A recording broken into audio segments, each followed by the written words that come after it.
tama na, sobra na, sukdulan na.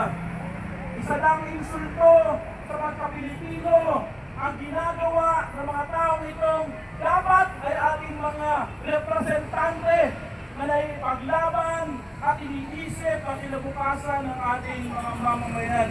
Ngayon bang henerasyon na ito at ang susunod na salintay? Subalit tayo ay hindi. Noong eleksyon, ginisa tayo sa ating mantika. Ang pera na dapat para sa proyekto ay ginamit para ibutbot at gamitin para bilhin ang boto ng mamamayan. Kahit na ang matitinong congressman na nandiyan ngayon, sila man ay nalulungkot sapagkat pwede naman sila manalo sa isang patas na eleksyon.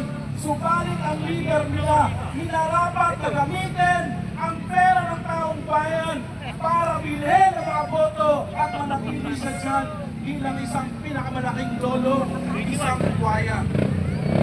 Kaya mga kapatid ng mga Pilipino, anuman ang uri ng inyong pagsigaw, pag natin isigaw ito, natutulugan natin sa inyong panaginipan ninyo na bukas pag-ising natin.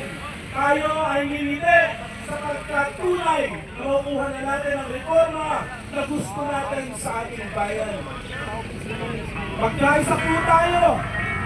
Magkaisa tayo sa pagsigaw na bukas sana pag-ising natin. Tayo ay pinamumunuan na ng mga taong tunay na maglilingkod at tunay na talagang tatayo sa kaisin ng ating mga mamamayan at tunay na magbabangon sa atin sa ating kahirapan. Tama na! Sobra na! Bumaba na kayo!